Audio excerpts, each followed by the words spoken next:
Welcome to Blind Level Tech. This isn't just accessible tech talk. This is technology on a whole new level. We're showing you just how possible it is to live the life you want. Hello, everybody, and welcome to Blind Level Tech. My name is Evan Starnes, and I am your host. And I've just got to say, over the weekend leading up to this episode, things have been totally insane.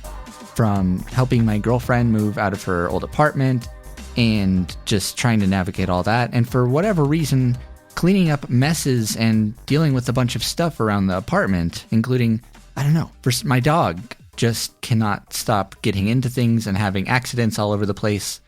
And honestly, all of this stuff was a lot easier. I didn't step in any dog poop because of Aira. And I've been an Aira user for just about 7 years now. First time I tried it was at the Denver Union Station in their bus terminal, and it was incredible being able to not only walk around and, visually get a description of where I was, what terminal I was at, but also get location-based information on where I could go to navigate to, like the light rail station or even, restaurants and places around it. So, I've had an incredible experience and continue to use Aira quite a lot. Not, every day, but very frequently. And today I am honestly very, very honored to be joined by the CEO of Aira, Troy Otillio. So welcome to Blind Level Tech, Troy. It's incredible to have you here.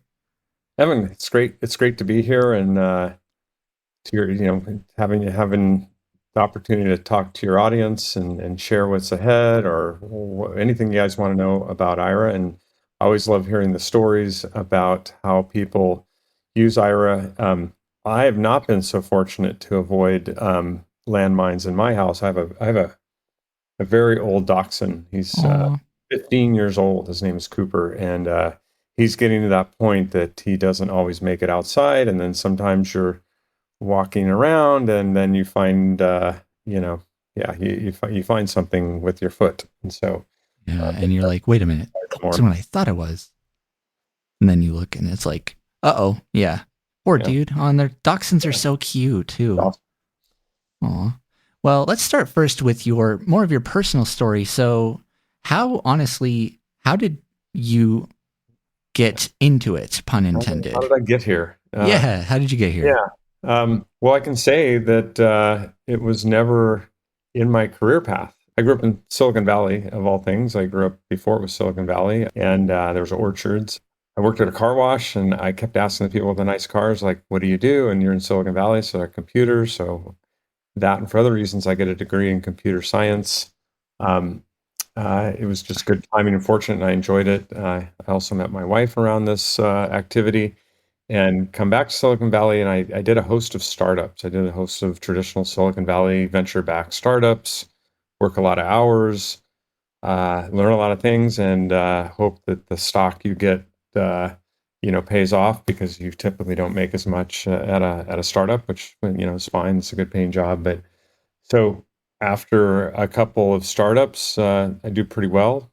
Not all of them panned out. I moved to San Diego because I have 3 young kids. And you work at startups, you work too many hours, really, I think, to, balance and enjoy family and, be a dad. A lot of people do it, so it's just harder. So I moved to San Diego, and I decided to go to work at a more traditional company. I go to work at Intuit, QuickBooks, TurboTax. Yeah. Yeah. And among other things, I was leading some innovation efforts. And it's there I met Saman Kanaganti, who many of you may know is the founder of Aira. And Saman, we were playing around with Google Glass. Saman also had a friend, Matt Brock, who was blind. And those ideas came together in Saman's brain. And he was also getting his MBA at San Diego, UC San Diego. And he did his paper on a business plan that ultimately becomes Aira. And so I'm his advisor as well. And he comes to my office one day. It's like, hey, you've done all these startups. Um, I've got this idea. I know you know about it, but I'm thinking about pursuing it. What do you think? And I'm like, hey, you got to go. Like, as I tell anyone, if you have a passion and an idea in life and you're in a position to take the risk, whatever that is, you got to do it, because otherwise you'll never know, and you'll probably regret. And Simon, because of me, I certainly gave him the advice. He ran with it, and he did the very hard thing of starting a company. I was the initial advisor, and I did make a seed investment just because I believed in Simon and I thought it was interesting. But I'm going to be honest, like, I didn't know anyone was blind, and like, I had all kinds of ideas and assumptions about what it meant. But over the first months that he was starting the company, I would go to the office, and he was bringing folks in from the local community who were blind. And I'm a curious person, and I just got to say, I got more and more interested in this potential. And as a technologist, I was probably, what, 50 at the time? Yeah, roughly 50.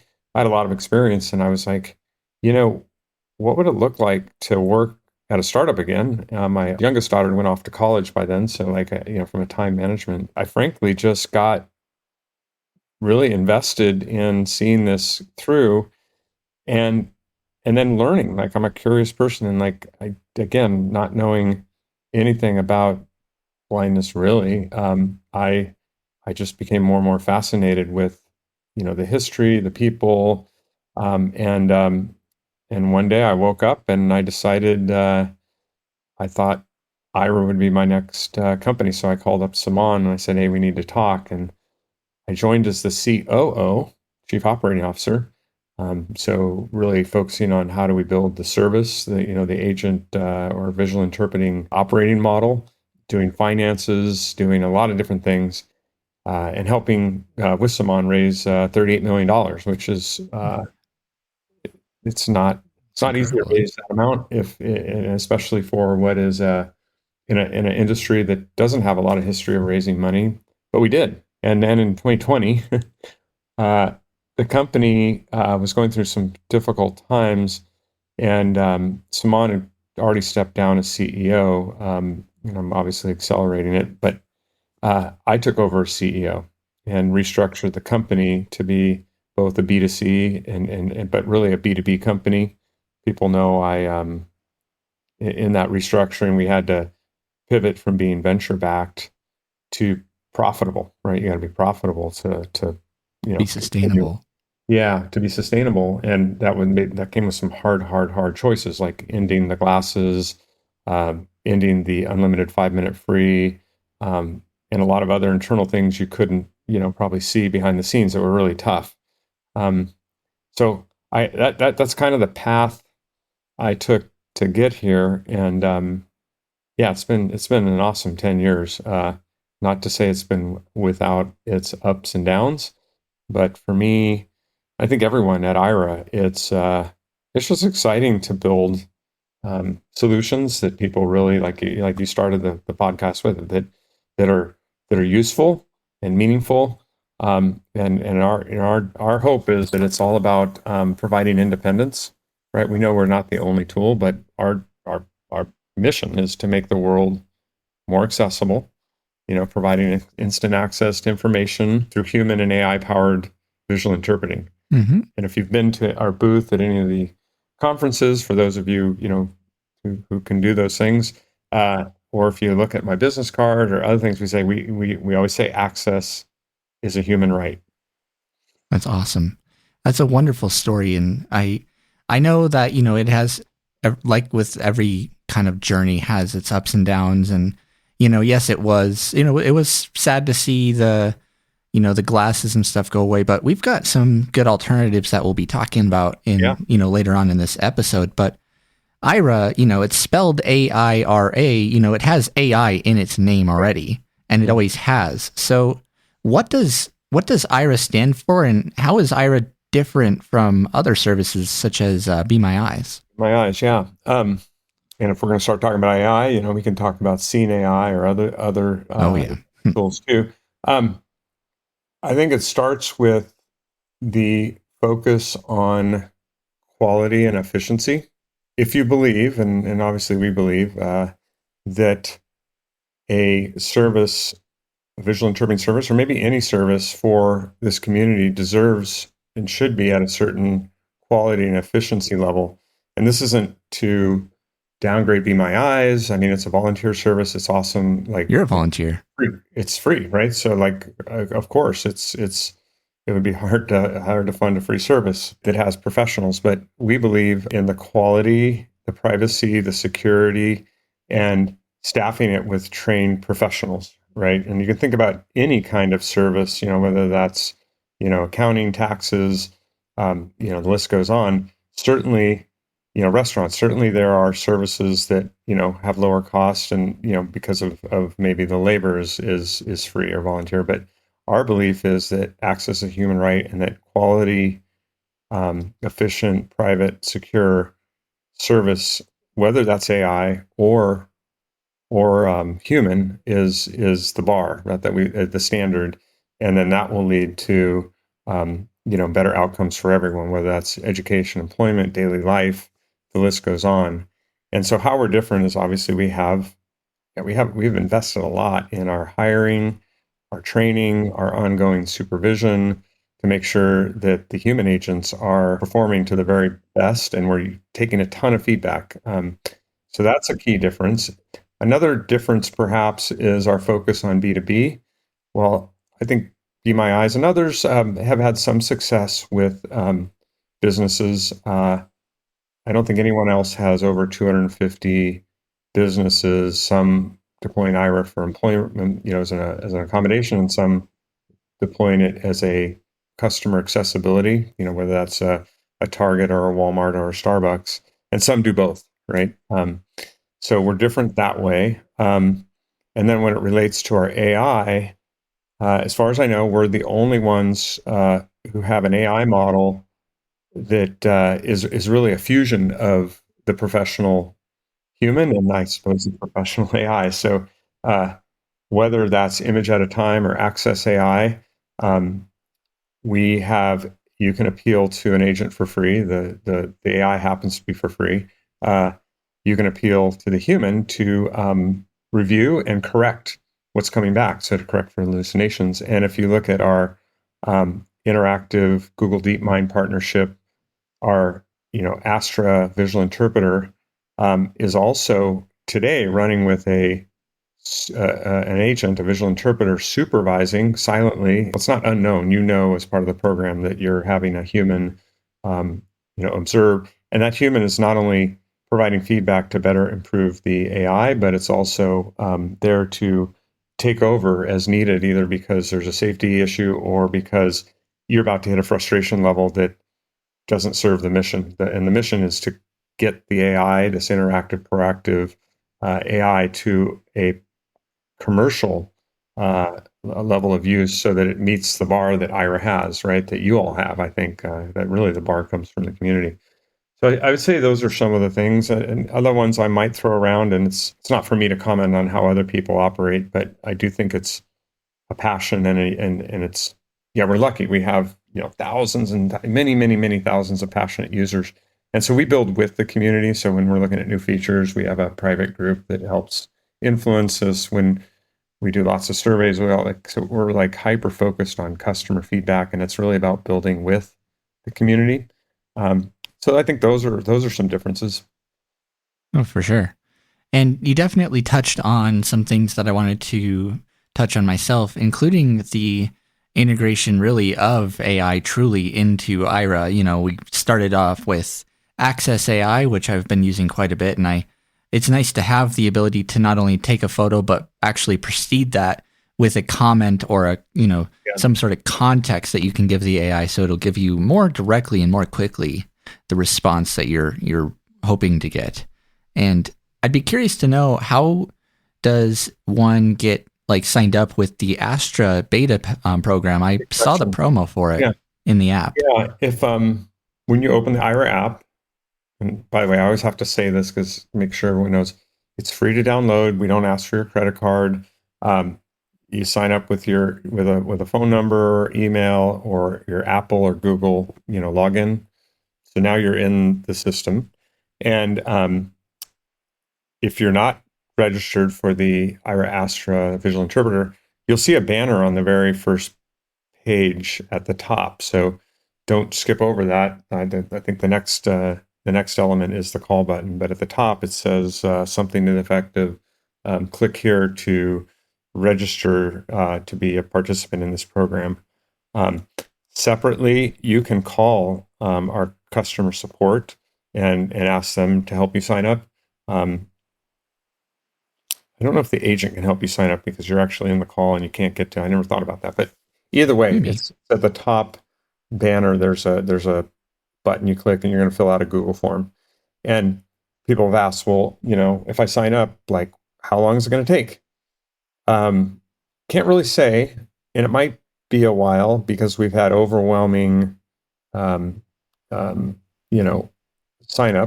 Response. And we're taking groups in chunks, and what we're looking to do is we're collectively, DeepMind and Aira, we're trying to build the very best AI. Now, if we put too many people in the program at once, when the AI is at a certain level of usability, we're going to be overwhelmed with that feedback. And there's also just capacity constraints at some level on the back end. So, but we have been increasing the number of people on a weekly basis, and it's just I can't predict when we can get everyone in, and I get that question a lot. So I wanted to be clear that if you don't hear, it's not that you're not in the waiting list. It's just that we're only bringing tens of people in per week, or that kind of thing. Oh, for sure. No, I understand the whole aspect of feedback, especially when you're introducing a whole new system, and you're going to get a lot of feedback, and especially in the early stages, a lot of duplicate feedback. So totally, completely understand. And listeners out there too, once I get access to the Astra model, I will definitely be demonstrating it for BLT so that you guys can at least get a bit of a taste of what this is supposed to, what it sounds like and how it works. And another good thing though that you can get a good taste of happens to be the sandwich of the week. And I'll actually go ahead and start this off. I usually put any guest first because then that's usually giving me time to think about a sandwich. But I've actually got one. And it's actually something I had for lunch. My girlfriend's recently been buying these Taylor Farms sliders, and they come in a 3-pack. You can buy them at Walmart for $5. And so my sandwich this week is their Taylor Farms Italian style sliders, and they have pepperoni, cheese, I think Swiss cheese, I want to say, and ham, and they come with like a little mustard packet, and they're really good, and they're really convenient for lunch. So that's my sandwich of the week. But do you have a sandwich or anything like that you'd like to share with our audience? Okay. I've got two. Okay, perfect. So growing up in the Bay Area, people may or may not be familiar with a place called Togo's. You say it Togo's if you're from the Bay Area, but most people say To-Go's because it's like to go. And they have an Italian sub. It's number 16. It's what I would eat growing up, and like that was the go-to. But I'm also, even though I grew up in the Bay Area, I was born in New Orleans, and I have a bunch of cousins, and I go back there all the time, and I love New Orleans. I was there for Jazz Fest this year. It was great. And if anyone can get their hands on one outside of Louisiana, New Orleans, it's great, but it's called a muffalata. It's a little bit like an Italian sub, but it comes with it's actually a giant sandwich. Like you can never eat a whole one. They usually slice it up almost like a pizza. It might be about 1.5 feet in diameter or 1 foot in diameter. And there's like this Italian soft bread on the top and the bottom. It's round. And then they have, various Italian meats in the middle. There's oil on the bottom. And then they have a tapenade, and that's the magic, like this chopped up olive mix. And sometimes you eat it hot with provolone. So anyway, it's called a muffalata. You can go look it up. It sounds cool, and it's super yummy. And very unique. I have not heard of such a thing before. And that I'm gonna go check that out because it sounds really good and really unique, because we've had weird technicalities. Some people have put burritos or tacos as sandwiches, which I count, but this is good. That's cool. And and also I've never heard of Togos before, or To-Go's. I don't know if you want to call them that, but Togo's. And I guess, yeah, if you're in the Bay Area, check out Togo's. And I'm sure the Italian is fantastic. And I'd love to see, I'm sure they've got a fantastic chicken buffalo. By the way, this isn't fair because it's 1 o'clock and I haven't had lunch yet. I know. So now we're talking food. Yeah, that's usually how it works. Yeah. But, well, before we wrap up this episode, and, with respect to your time, I'd really like to talk about Aira and wearable technology because for the longest time, when you guys first started, you had the Explorer kit, and it originally was an AT&T MiFi.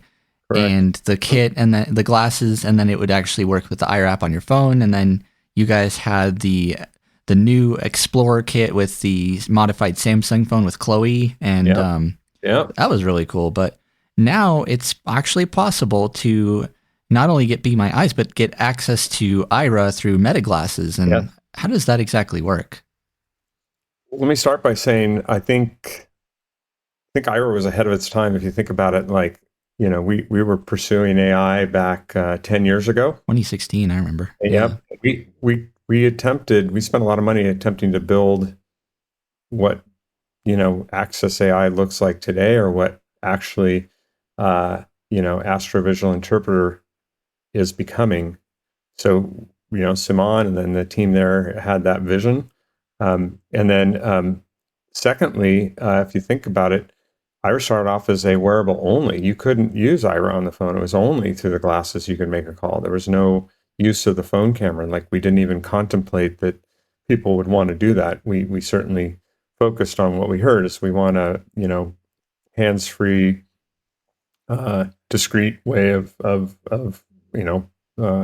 operating. And so that's what we did. So it's kind of fun to think about, like, and this happens with a lot of companies. Sometimes you're almost too far ahead, like the Palm Pilot.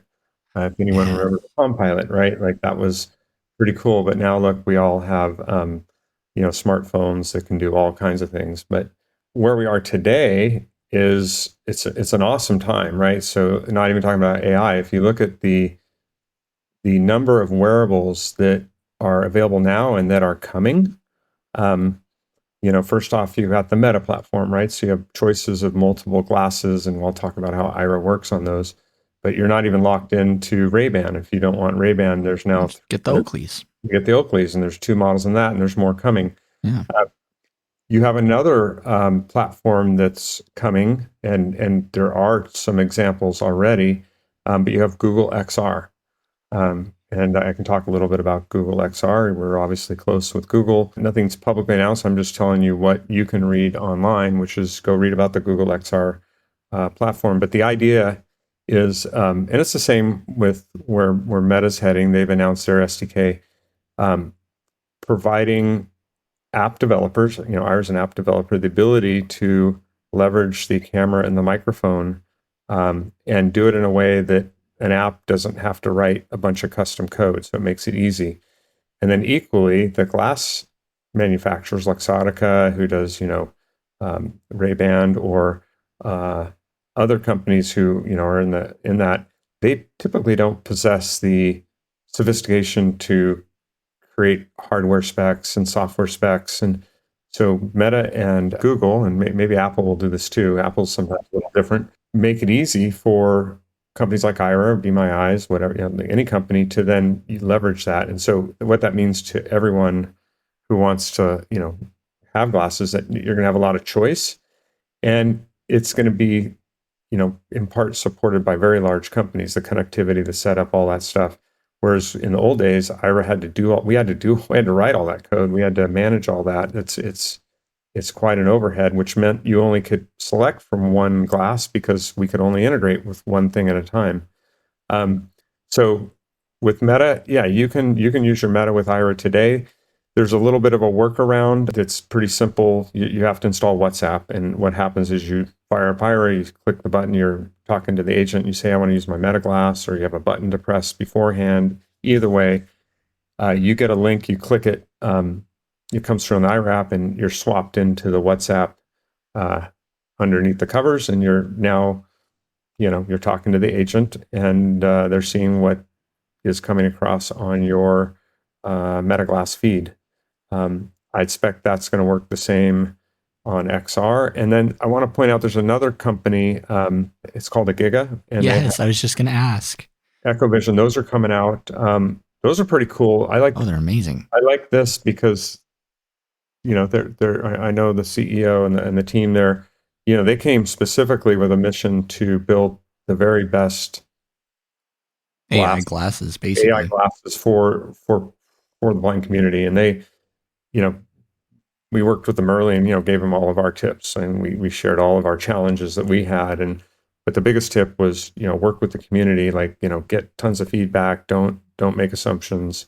And I tried them on the other day, and they work great, and they work great with Aira. And that's excellent. Yeah, so that's there. So yeah, the future looks bright, I think. And then there's even other glasses out there we could talk about, but the ones that are on the platform, and I do hope Apple comes out with something as well. And I just hope there's great choice, because we don't manufacture phones and we don't manufacture glasses. Our job is to leverage the commercial tech so that you guys can have a great experience, whether it's with AI or a visual interpreter, or combining them both. Yeah, software as a service provider, effectively. Yeah. Well, you did answer the question I had about the Echo Vision glasses, because I have been following those for the past few months since I did a direct comparison of those over the Metas, and I don't want to say I regret buying Metas, but I really wish I'd waited for these to come out. So that's amazing to hear that you guys are integrating Aira into those Echo Vision glasses, and I think that might give people more of a reason to go with those. But yes, we have choice, and I think the beautiful thing about things like the Meta glasses of both the Ray-Ban and Oakley's, at least in their their main iteration that has been out for a few years, is the fact that they don't have any display on them at all, and that all basically comes down to the beautiful term that I love to say and probably should have on a shirt of universal access. Universal access. But and not only that, but provided by a large tech giant. 100%. And and I'm like you, I'm excited because we talked to lots of manufacturers and pioneers throughout the years, and they always gravitated to, well, I've got to have a display in it. Or even if you think about the first enterprise glass, Google Glass had displays. And that adds cost, right? Let's just start with that. It adds cost, it adds weight, it adds a lot of things that aren't needed. And I think that the win here is that because AI was out, now there was a new value that could be delivered without a display. And obviously, the consumers voted, and it's an awesome time, because I think the displayless glass will be around forever because of the cost, because not everyone needs the display, and certainly it's good for this community because we don't want the added cost, the added weight, added battery drain. Totally. Yeah. They will be sticking around. I mean, they are coming out with glasses with displays in them, but I think the option of having distraction-free glasses that'll stick with us. Thank goodness, because it was a bit of a concern. But well, I am definitely excited to try the Astra agent when I get my hands on it, and very excited for this bright future. And I think it's like large language models were kind of the groundbreaking innovation that just made all of these technologies and accessibility innovations a lot more achievable. So I can't wait for you to get your hands on it. I would say too that just like you use everyone uses lots of tools, right? Yeah, of course. Obviously. And if you're now within the domain of Aira, like, we want to give you the options, and you can make the choice about when you use AI, when do you use a human, and then even more, allowing you to bounce between things without losing context, right? Like having a friction-free, like today we have a transfer feature, right? Like you can call an Aira agent. Sometimes you get a hold of someone who's about to go on break, or they're at their end of shift, and we have the ability to transfer you. And in that handoff, we've done work to make sure the receiving agent has all the context, right? So you don't have to repeat what you want to do. You can imagine that's how we're looking at AI, right? Like there may be times whether it's a cost thing or whether it's just a functional thing, or sometimes people are more comfortable with AI for certain tasks, right? Yeah. Based on, preference. And so we'll continue to integrate the two in a way that, it's all about choice. And then letting you choose based on quality and other attributes of the service. Well, that is awesome. And we will definitely link to Aira's webpage in the show notes, but where can people get started with Aira? I think, obviously going to our website, or, increasingly, if you want to learn more about Aira, use your favorite generative AI tool, whether it's Gemini or ChatGPT. There's a wealth of information in there. But ultimately, it starts with downloading the app and picking your method for login. You can use it on the web too. You don't have to just use it on the phone. So you can go to explore.aira.io, and it's the same login experience. It's the same app. So you have lots of ways to get started. It's free. You get 5 minutes free every 12 hours. And of course, we got all the access offers, and we're always promoting our sponsors. And my challenge is not to miss someone, and I have to because it's a long list, but some of the bigger ones that we know people like, or go shopping at Walmart, or go to walmart.com and you can use Aira there as well. You call an agent and you're going to share your screen. They're going to see you're on the Walmart site, and those minutes are free. Target, Starbucks, airports, the list goes on. So there's many ways to get started. But that 5-minute free call is a great way to just, get a taste. And test the waters. There's really no tasks that we won't take on up until, what do we say? If it's illegal or and even that's gray, right? Like if you think about, marijuana laws, right? Like we don't enforce that, right? It's just an example, but we're not going to facilitate a robbery. How's that? We draw the line at theft. But use us for whatever you think might work, and try some new stuff with us. Awesome. Well, Troy, I'd like to personally thank you for coming on and just talking about AI and just Aira's mission and vision for the future. It does look really bright, and I'm excited to continue following you guys. And yeah, thank you so much for your time. You're welcome, and I look forward to being back. And to the audience, my email is always open. It's troy@aira.io. I read and respond to everyone. And sometimes I'll lurk our different social channels, whether that's on Facebook or groups.io or other places. So I just really love connecting with the community personally.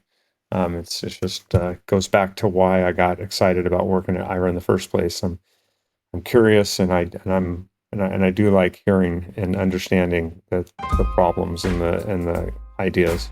Thank you so much. Yeah, of course. And if you guys have any feedback on this episode or any other episodes or any other Aftersight original podcasts, we love to hear it always. You can send an email to feedback@aftersight.org, or if you'd like to leave a voicemail, you can do that at 720-712-8856. And if you haven't used Aira before, if you're new to vision loss, or you've just literally just haven't done it yet, I would strongly recommend it. It's a great tool to add to your toolbox. With that being said, I'd like to thank you all for listening to another episode of Blind Level Tech. My name is Evan Starnes, and I'll talk to you guys again next Wednesday.